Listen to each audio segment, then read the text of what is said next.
ونعوذ بالله من شرور أنفسنا ومن سيئات أعمالنا من يهده الله فلا مضل له ومن يضلله فلا هادي له ونشهد أن لا إله إلا الله وحده لا شريك له ونشهد أن سيدنا وحبيبنا ومولانا محمدا عبده ورسوله الذي أرسله بالحق بشيرا ونذيرا وداعيا إلى الله بإذنه وسراجا منيرا أما بعد فأعوذ بالله من الشيطان الرجيم بسم الله الرحمن الرحيم إن الله وملائكته يصلون على النبي يا أيها الذين آمنوا صلوا عليه وسلموا تسليما صلى الله على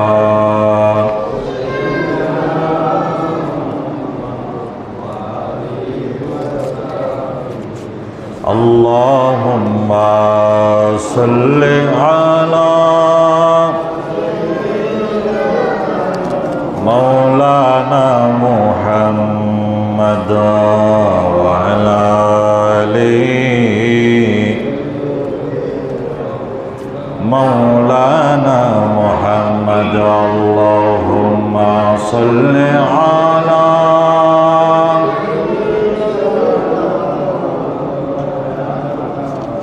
وعلى آل سيدنا ওরে মক্কা মদিনাবাসী তোরা কত ভাগ্যবান দয়াল নবীর রূপ দেখিয়া কাফের হইল মুসলমান আল্লাহুম্মা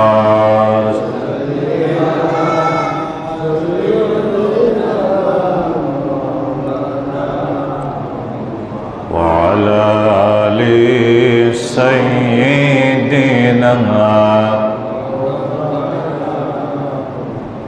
সজদাই পড়ে কান্দেন নবীজি উম্মতে বলে জারে যা ওগো আল্লাহ মাফ করে দাও উম্মত আমার গুনাহগার আল্লাহুম্মা সাল্লি আলা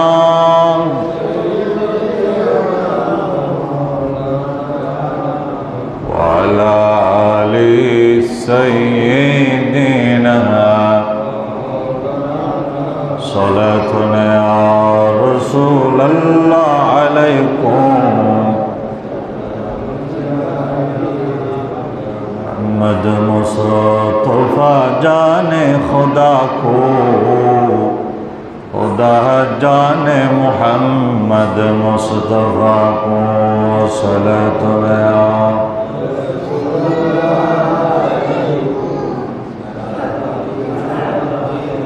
ला इलाहा इल्लल्लाह ला इलाहा ला इलाहा सुबहानल्लाह वल्हम्दुलिल्लाह ला इलाहा حسبي ربي جل الله ما في قلبي نور محمد صلى الله لا إله إلا الله حسبي ربي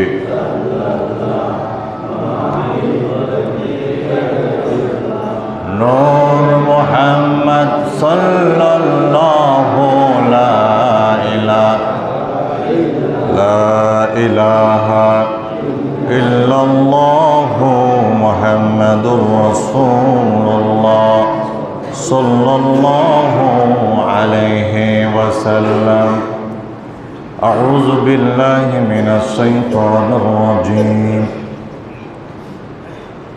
فالذين آمنوا به وعزروه ونصروه واتبعوا النور الذي أنزل معه أولئك هم المفلحون صدق الله العظيم وصدق رسوله النبي الكريم ونحن على ذلك من الشاهدين والشاكرين والحمد لله رب العالمين رب صل وسلم وبارك عليه মহান আল্লাহ সুবহানাহু ওয়া তাআলা শাহী দরবারে শুকরিয়া আদায় করছি যিনি দয়ার মেহেরবানি করে আজ পবিত্র মাহে রবিউল আউয়ালের চতুর্থ জুমার সালাত আদায়ের জন্য আল্লাহর ঘর মসজিদে আসার সুযোগ করে দিয়েছেন।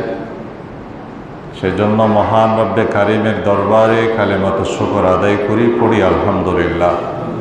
অসংখ্য গণিত দুরুদ সালামের হাদিয়া নাজরানা পেশ করছি আল্লাহর প্রিয় হাবিবুনা নবিয়ুনা মুহাম্মাদুর রাসূলুল্লাহ সাল্লাল্লাহু আলাইহি ওয়াসাল্লামের শানে। আল্লাহুম্মা সাল্লি আলা মুহাম্মদ আল্লাহুম্মা বারিক আলা মুহাম্মদ। আল্লাহ আপনি আমাদের দুরুদের হাদিয়া আপনার হাবিবের জন্য কবুল করুন, আমিন।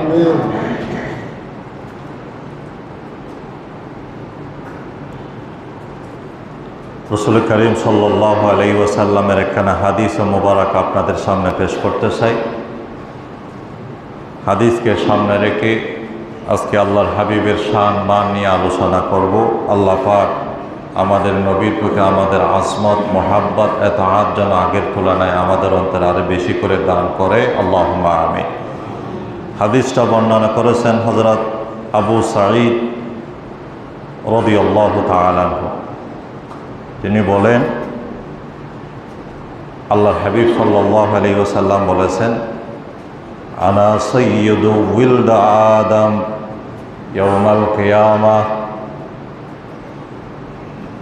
আল্লাহর হাবিব বলেছেন যে আমাকে আমার রব কিয়ামতের মাঠে আদম আলাইহিস সালাম থেকে নিয়ে কিয়ামত পর্যন্ত যত আদমের সন্তান আসবে সমস্ত আদম সন্তানদের মধ্যে আমাকে আমার রব সরদার বানাবেন। ওয়ালা ফাখারা।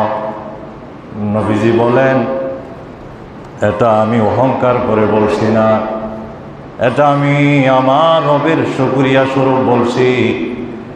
আদম নবী থেকে নিয়ে কিয়ামত পর্যন্ত যত আদমের সন্তান আসবে, যত নবী রসুল থেকে নিয়ে যত মানুষ আসবে, কিয়ামতের মাঠে সমস্ত মানুষের সরদার হিসাবে আমাকে আমার রব তুলবে। নবীজি বলেন, এটা আমার রবের পক্ষ থেকে আমার প্রতি বড় দয়া। ওয়ালা ফাখরা, এটা আমি অহংকার করে বলছি না। এরপর আল্লাহ নবীজি বলেন, ওয়াবিয়াদি লিওয়াউল হামদ ওয়ালা ফাখরা। আমাকে আমার রব হাসরের মাঠে একটা প্রশংসার পতাকা দিবেন, যে পতাকার নিচে আদম আলাইহিস সালাম থেকে নিয়ে যত মানুষ আসবে সমস্ত মানুষ এবং আদম থেকে নিয়ে সমস্ত নবী রাসূলরা আমার পতাকার নিচে এসে সমবেত হবে। সুবহানাল্লাহ। নবীজি বলেন, ওয়ালা ফাখরা, এটা আমি অহংকার করে বলছি না। এই গুণ, এই মর্যাদা, এই প্রশংসা আমাকে আমার রব সমস্ত নবী রাসূলের মাঝখানে আমাকে আমার রব দিবেন। সুবহানাল্লাহ। তাহলে বোঝেন আমার নবীর শান কীরকম, নবীজির মান কীরকম। রবিউল আউয়াল শরীফ এসেছেন, পুরা মাস ব্যাপী মসজিদে, মাহফিলে, অনুষ্ঠানে শুধু নবীর প্রশংসা আর প্রশংসা। কারণ আল্লাহ বলছেন, আমি মুমিনদের প্রতি বড় দয়া করেছি, তাদের ভিতরে একজন সম্মানিত রসুল দান করে। সুবহানাল্লাহ। কেমন সম্মান? আল্লাহ বলেন, আল্লাহ রসুল বলছেন কেমন সম্মান দেখো, আমাকে আমার রব একটা পতাকা দিবে হাসরের মাঠে, যে পতাকার নিচে আদম থেকে নিয়ে সমস্ত নবী রাসূলরা এসে আমার পতাকার নিচে সমবেত হবে। তার মানে এটা একটা প্রশংসার পতাকা। এরপর আল্লাহ নবীজি আরো বলেন, ওয়া আনা আউয়ালু মান তাশাক্কা আনহুল আরদু আলা ফাখর। নবীজি বলেন, আল্লাহ যখন দ্বিতীয় ফুৎকারে যখন কিয়ামতের শুরু হবে, ওয়া আখরাজাতিল আরদু আসকালাহা, ইসরাফিল আলাইহিস সালাম যখন দ্বিতীয় ফুৎকার দিবেন, জমিনে সব কিছু বের করে দিবে। এই আয়াতের ব্যাখ্যায় তিনটি কথা বলা হয়ে আছে। ওয়া আখরাজাতিল আরদু আসকালাহা, জমিন সব কিছু ভারী বোঝা বের করে দিবে। মুফাসসিরিনে ইকরাম বলেছেন, পৃথিবীর আনাচে কানাচে যতগুলা মানুষকে দাফন করা হয়ে আছে, ছিড়িয়ে ছড়িয়ে থাকা মানুষগুলা ইসরাফিল নবীর দ্বিতীয় ফুৎকারে সব মানুষ জমিন থেকে উঠতে থাকবে। এটা একটা ব্যাখ্যা। আরেকটা ব্যাখ্যায় এসেছে, আদম আলাইহিস সালাম থেকে নিয়ে কিয়ামত পর্যন্ত যত মানুষ জমিনে যা করেছে, জমিনে যা ধারণ করে আছে, সমস্ত কথা জমিনে বের করে দিবে। আরেক ব্যাখ্যায় এসেছে, জমিনের ভিতর যত গুপ্তধন আছে, যত সম্পদ আছে, সব কিছু দ্বিতীয় ফুৎকারে ইসরাফিল আলাইহিস সালাম যখন দ্বিতীয় ফুৎকার দিবেন, জমিনে সব কিছু বের করে দিবে। স্বর্ণ রূপা এগুলা দেখার পরে মানুষ বলবে, হায় আফসোস। তখন মানুষ স্বর্ণ রূপার জন্য আর লোভ লালসা করবে না, মানুষের সামনে পড়ে থাকবে, মানুষ ধরবে না। স্বর্ণ রূপা এগুলা দেখার পরে মানুষ বলবে, হায় আফসোস, এই সম্পদের কারণে আমি আমার ভাইকে হত্যা করেছি, এই ধন সম্পদের কারণে আমি আমার রক্তর সম্পর্ক বিচ্ছিন্ন করেছি। তখন মানুষ বুঝতে পারবে, আল্লাহ বলছেন, ওয়াকালাল ইনসানু মা লাহা। এই অবস্থা দেখে মানুষ বলবে, হায় আফসোস, জমিনের কি হলো, জমিন তো সব কিছু বের করে দিচ্ছে, কি অবস্থা শুরু হলো। আল্লাহ বললেন, আফসোস করার কোনো বিষয় নয়, ইয়াউমাইযিন তুহাদ্দিসু আখবারাহা, সেই দিন জমিনে সব কিছু কুলে কুলে সব কিছু বর্ণনা করে দিবে। কারণ বিআন্না রাব্বাকা আওহা লাহা, কারণ আকাশের মালিক জমিনকে ওয়াহি করবেন, হুকুম করবেন। সুবহানাল্লাহ। এরপরে পরের আয়াত আল্লাহ বলে, فمن يعمل مثقال ذرة خيرا يره ومن يعمل مثقال ذرة شرا يره। আল্লাহ বলেন, হে গোলাম, শুনে নাও, দুনিয়ার জমিনে যে জররা পরিমাণ ভালো আমল করেছে, ভালো আমল তার সামনে পেশ করা হবে। ভালো আমল দেখবে, রাতের তাহাজ্জুদ দেখবে, দান সদকা দেখবে, ভালো কথা দেখবে। মানুষের দুইজনের মাঝে ভালো কথা দিয়ে আপসের ভিতরে মিল মহাব্বত পয়দা করে দেওয়ার সুপরামর্শর ভালো আমল দেখবে। বান্দা সেই দিন দেখে দেখে তার মুখে হাসি ফুটবে, হাসতে হাসতে সেই দিন মালিক তাকে জান্নাতে পৌঁছাইয়া দিবে। সুবহানাল্লাহ। আর সেই দিন আল্লাহ পাক বলেন, সেই দিন যদি দুনিয়াতে মন্দ পরিমাণ আমল করে, তা মন্দ আমল তার সামনে পেশ করা হবে। আপনার রাতের গোপনীয় আমল, কেউ না দেখার মতো, কেউ না বোঝার মতো যে অপরাধ আমরা যে যেখানে করেছি, আমার ছেলে দেখে নাই, আমার মেয়ে দেখে নাই, আমার স্ত্রী দেখে নাই, আমার মা বাবা দেখে নাই, শুধুমাত্র আমি করেছি, কেউ না জানার মতো। আকাশের মালিক বলতেছেন, সেই দিন সে সমস্ত অপরাধ আপনার সামনে তুলে দেওয়া হবে। সেই দিন বান্দার মুখ কালো হয়ে যাবে।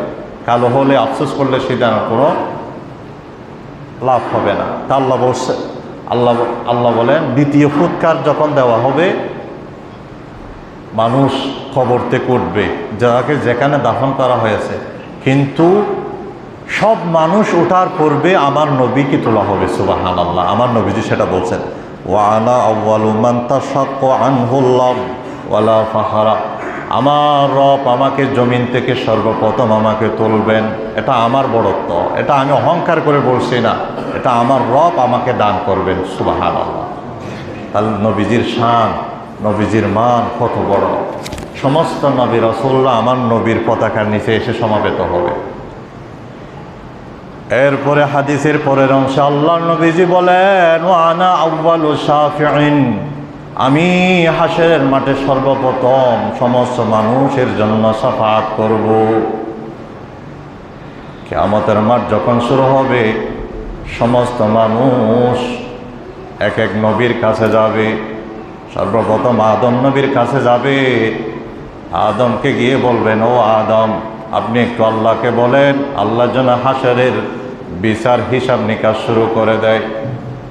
আদম নবী বলবে, এই কথা বলার মতো সাহস আমি রাখি না, আমার পরের নবীর কাছে যাও।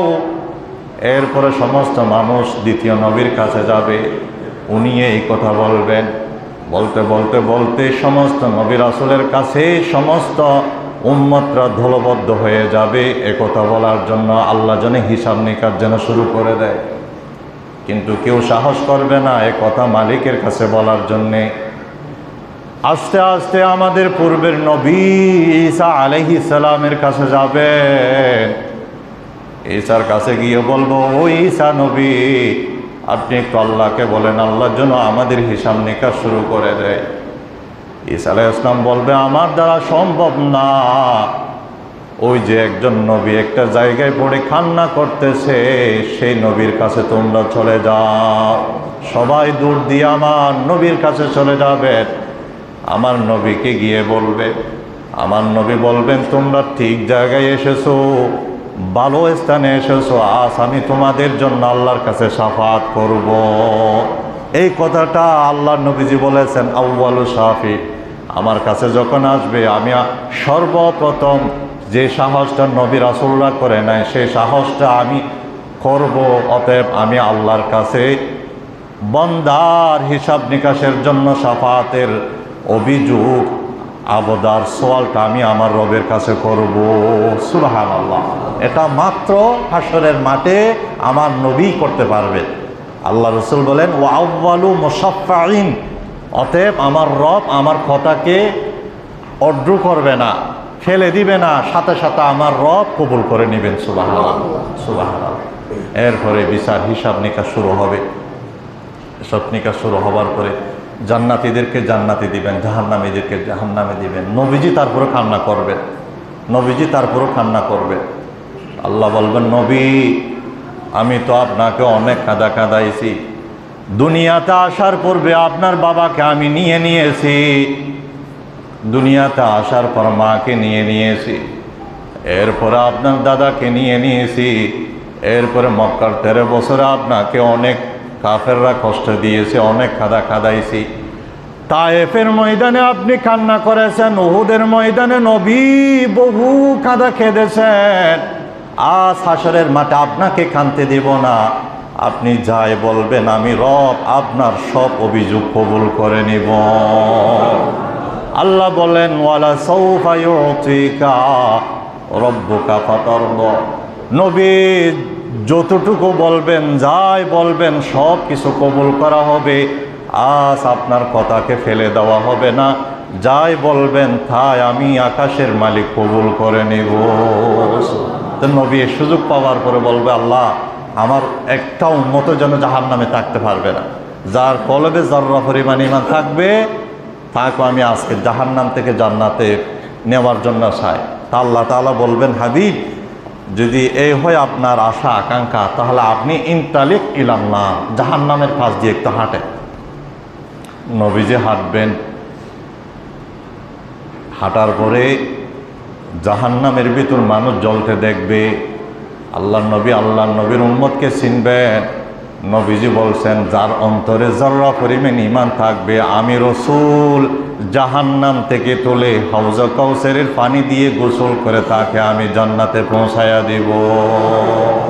এই শক্তি, এই পাওয়ার, এই পজিশন, এই মর্যাদা, এই শান আমার রব আমাকে হাসরের মাঠে দান করবেন। সুবহানাল্লাহ, সুবহানাল্লাহ।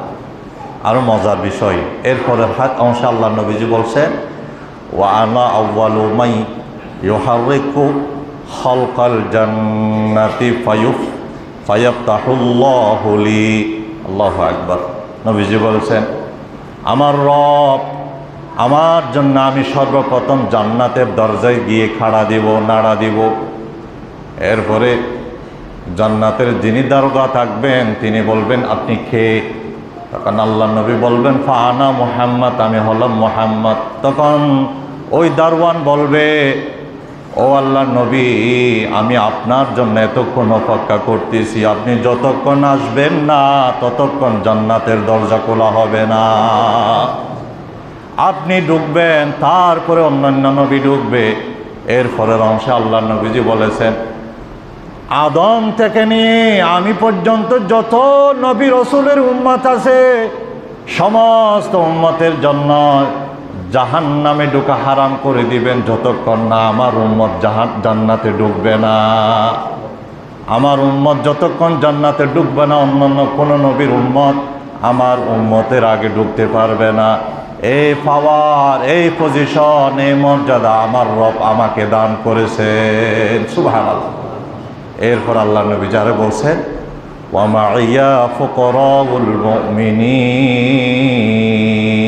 আমার সাথে আমার উম্মতের ভিতর যারা গরিব, ফকির, অসহায়, দুর্বল, অভাব অনটনে জীবন যাপন করেছে কিন্তু নামাজ ছাড়ে নাই, হালাল হারাম পার্থক্য করে চলেছে, আল্লাহ এবং আল্লাহ রসুলের বিধান মতো যারা চলেছে, গরিব, আমি রসুল তাদেরকে সাথে নিয়ে জান্নাতে ঢুকব। সুবহানাল্লাহ। ওয়া মাইয়া ফুকরাউল মুমিনিন, মুমিনদের ভিতর যারা ফকির, গরিব, তাদেরকে নিয়ে আমি রসুল জান্নাতে ঢুকবো। আমি তাদেরকে বাদ দেব না, আমি তাদেরকে ছাড় দেব না সেই দিন।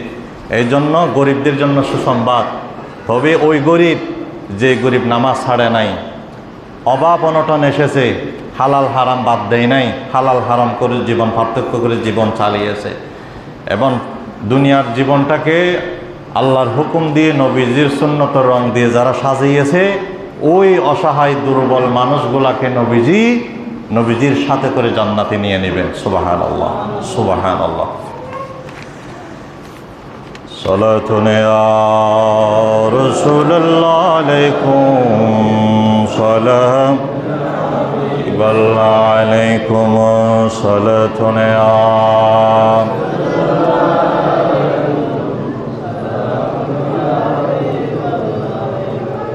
তাহলে হাদিস দিয়ে আমি যেটা আপনাদেরকে বোঝাবার জন্য চেষ্টা করেছি সেটা হলো আমার নবীর পজিশন, আমার নবীজির শান, আমার নবীজির মর্যাদা। আল্লাহ বলেন, নবী আমি কিন্তু আপনাকে অনেক আগে সৃষ্টি করেছি, কিন্তু সবার পরে দুনিয়াতে শুভ আগমনের ব্যবস্থা করেছি, কিন্তু আপনার মর্যাদা অনেক, আপনার পজিশন অনেক, আপনার শান অনেক, সমস্ত নবী রাসূলুল্লাহ আপনার পতাকার নিচে এসে সমবেত হবে। আল্লাহু আকবার। আমাদের নবী আমাদের জন্য কেমন দেখেন,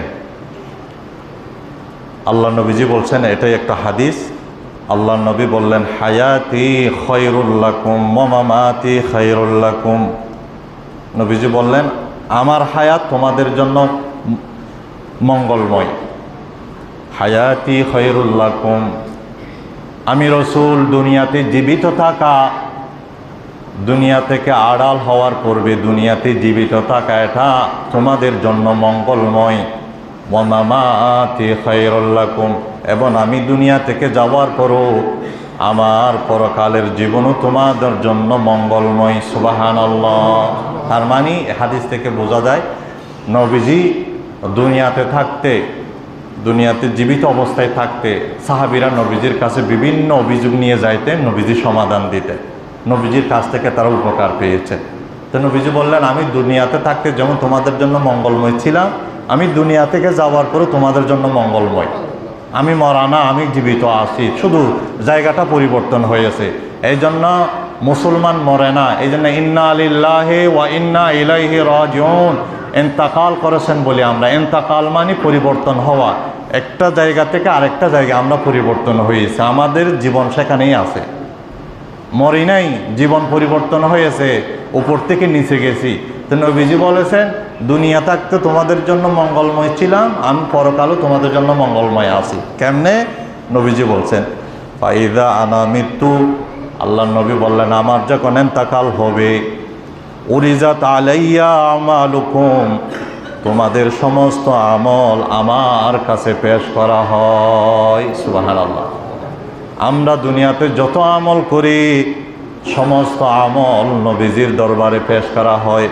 ফামা কানা মিন খাইরিন হামিদুল্লাহ, উম্মত, আল্লাহ নবী বলেন মানুষ যখন, আমার উম্মত যখন ভালো কাজ করে তখন ভালো আমলগুলো আমি রসুলের কাছে পেশ করা হয়, আর আমি আমার উম্মতের ভালো আমল দেখে হামিদুল্লাহ, আল্লাহর প্রশংসা করি। তাহলে নবীজি কবরও আমাদের আমল দেখেন। দুনিয়াতে থাকতে যেমন নবীজি উম্মতের তদারকি করেছেন, কবরের জগতও আল্লাহর নবীজি রোজা মুবারকও উম্মতের তদারকি করছেন।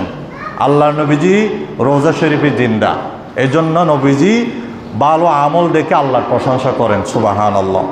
ওয়ামা কানা গায়রা যালিক ইস্তাগফারতু লাকুম, নবীজি বলেন আমার উম্মত যখন খারাপ আমল করে, খারাপ আমলগুলো আমার কাছে নেওয়া হয়, তখন আমার চেহারাটা কালো হয়ে যায়, তখন আমি সাথে সাথে আমার উম্মতের জন্য আল্লাহর কাছে ক্ষমা চাই। সুবহানাল্লাহ। দেখেন, কিন্তু আপনি নবীকে খেয়াল করছেন না, কিন্তু নবী আপনাকে সদা সর্বদা সকাল সন্ধ্যা আপনার আমল আমার আমল নবীজির কাছে পেশ করা হয়। নবীজি ভালো আমল দেখার পরে আল্লাহর প্রশংসা করে, উম্মতের জন্য দোয়া করে, আর খারাপ আমল যখন দেখে নবীজির চেহারা মোবারক কালো হয়ে যায়, সাথে সাথে উম্মতের জন্য আল্লাহর কাছে দোয়া করে, আল্লাহ আমার উম্মতকে আপনি মাফ করে দেন। সুবহানাল্লাহ। এর থেকে বড় রহমতের নবী আর কী পাবে? এই জন্য মার তুলনায়, বাবার তুলনায়, বন্ধু বান্ধবের তুলনায়, সন্তানদের তুলনায় আল্লাহ রসুল আমাদের জন্য বেশি আপন। যিনি আপনার কবরে থাকবেন, হাসরে থাকবেন, অনন্ত অসীম জগতে আপনাকে হেল্প করবে, সাহায্য করবে। যেখানে একটা ভালো আমলের জন্য মা বলবে আমার বিবাহ হয় নাই, সন্তান যখন মার কাছে যাবে, মা বলবে তুমি তো, আমি সত্যি আমার বিবাহ হয়েছে ঠিক, তবে তুমি আমার সন্তান না। বাবা বলবে আমি বিবাহ করেছি ঠিক, তবে তুমি আমার সন্তান না। আজ তোমাকে হাসরের মাঠে আমার নেক আমল দেওয়ার মতো কোনো আমল নাই। সেই দিন আপনার সন্তান আপনাকে বলে যাবে। সেই দিন নবীজি বলে যারা আমাকে বেশি জানের চাইতে, জীবনের চাইতে, ধন সম্পদের চাইতে, বন্ধু বান্ধবের চাইতে বেশি ভালোবেসেছে, আমি রসুল তাদের জন্য শাফাআত করব। সুবহানাল্লাহ। সুবহানাল্লাহ। নবীজি বলেন আমাকে যদি ভালোবাসা নিয়ে দুরূদ পড়ো, আমার জন্য সালাত সালাম পাঠাও, হাসরের মাঠে কোটি কোটি মানুষের ভিতর আমার সেই উম্মতটা আমার পাশেই থাকবে, আমি তাকে নিয়ে জান্নাতে যাব। সুবহানাল্লাহ। আর মজার বিষয়, রসুল পাক সাল্লাল্লাহু আলাইহি ওয়াসাল্লাম বলেছেন যাদের শক্তি সামর্থ্য আছে হজ করে আসো, উমরা করে আসো। কারণ নবীজি বলেছেন যারা আমার রোজা পাকে গিয়ে আমাকে সালাম দিবে, সরাসরি তার সালাম আমি রসুল শুনতে পাই। আর যে আমাকে আমার রোজা শরীফে এসে সরাসরি সালাম দেবে, আমি রসুল অবশ্যই অবশ্যই হাসরের মাঠে তার জন্য শাফাআত করবই করবই করব। সুবহানাল্লাহ। তা আপনার ধন দৌলত আছে আর নাই, এখন আছে, প্রতিদিন 2-1 মাস পর হয়তো চলে যেতে পারে। তো আছে যখন সুযোগে আপনি একটা ভালো আমল করে ফেলেন, যেই জগতে কেউ কাউকে হেল্প করবে না, আপনার ধন সম্পদ কাজে আসবে না, সেই দিন আপনার একটু জিয়ারত, লক্ষ টাকা খরচ করে আপনি উমরা করতে গেলেন, আমার নবীকে সালাম দিলেন।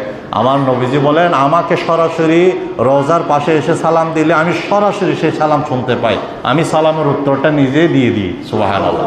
আর অন্য হাদিসে এসেছে আমার উম্মত যখন যে প্রান্ত থেকে সালাম দিবে, তার বায়োডাটা সহ তার সব কিছু, নাম ঠিকানা, তার নাম, তার বাবার নাম সহ ফেরেশতারা আমার কাছে পৌঁছে দেওয়া হয়। পার্থক্য হলো এখানে, গিয়ে সালাম দেওয়া, দূর থেকে সালাম দেওয়ার পার্থক্য এখানে। আপনি এখান থেকে আমরা যে দুরূদ পড়েছি, আমাদের সালাম দুরূদ আমার নাম, আমার বাবার নাম, এই জায়গার নাম সহ আল্লাহ রসুলের কাছে পেশ করেছেন।